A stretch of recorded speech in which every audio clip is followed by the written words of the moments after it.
Welcome everybody to Extreme Off-Road Silly Builds, and today we're dealing with the 1991 Jeep Grand Wagoneer. Now this has a 980 horsepower, 821 pound-feet of torque from a 7 litre twin turbocharged V8 engine, and the car itself weighs 3,346 pounds. It's got off-road tyres, all-wheel drive and off-road suspension, and it can do 0 to 60 in 3.384 seconds, 0 to 100 in 5.163 seconds, going on to a top speed of 194 miles an hour. So yeah, we've had many of the American off-roader on this series, but I guess you could say the successor to this, the Jeep Grand Cherokee SRT, doing particularly well at 2 minutes 3 seconds .690. So yeah, hopefully this car will do just as well, though it is obviously an older car with not as good handling, but I think it weighs a lot less than that newer version of this car, sorry about that, and yeah, that should hopefully give it the edge, but handling wise it's not as good. But anyway, let's see what it can do. Certainly wasn't meant for this amount of power either. I don't think this car had 200 horsepower stock, so yeah, going to be asking a lot out of the car as well, power wise.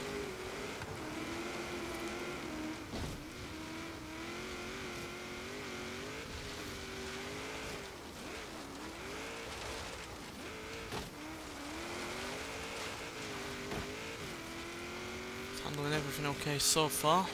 This isn't exactly the trickiest part of the course. Plenty more adversities to come. Should hopefully do well for the water though, having the high ride height and plenty of power.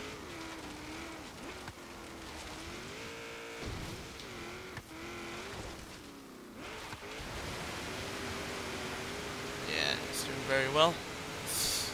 That is encouraging for when we get down to the beach.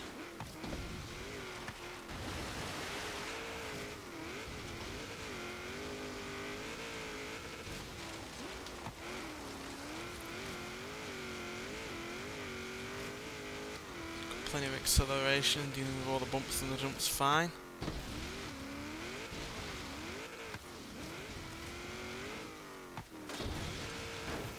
Well, I say that and it just does that.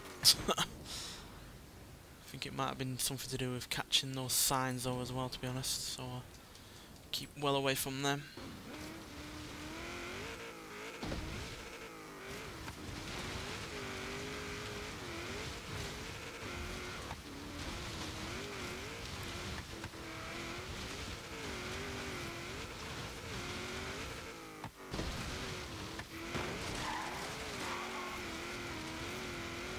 Come on, let's plough for this water.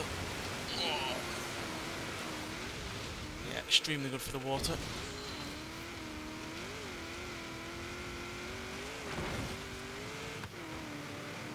Just got to pay dividends here, as you can see. Not quite the highest speed that we've gotten from a car in the water, but more than other cars, that's for sure.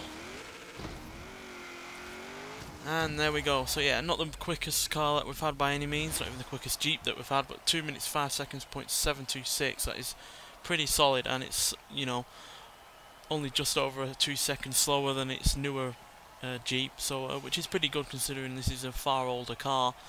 But it has at least beaten the 726, the likes of the Ford Shelby GT500, the Land Rover Series 3, the Nissan Titan Warrior Concept, the Ford F-150 Raptor, Bentley Continental GT Speed, and yeah, the Ford Escort RS800, the Ford F100, MG Metro 6R4 even. So yeah, not a bad showing. By no means the quickest, like I said, and it is a couple of seconds off the newer Jeep Grand Cherokee. But considering that this car's at least what 20 years younger than that, 23.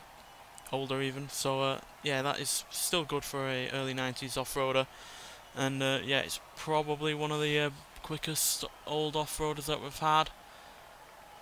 I think besides the Lamborghini LM002 and the International Scout 800A, that is, yeah, one of the quickest oldest off-roaders that we've had. So yeah, not a bad showing whatsoever, and yeah, the car itself handled pretty much everything perfectly.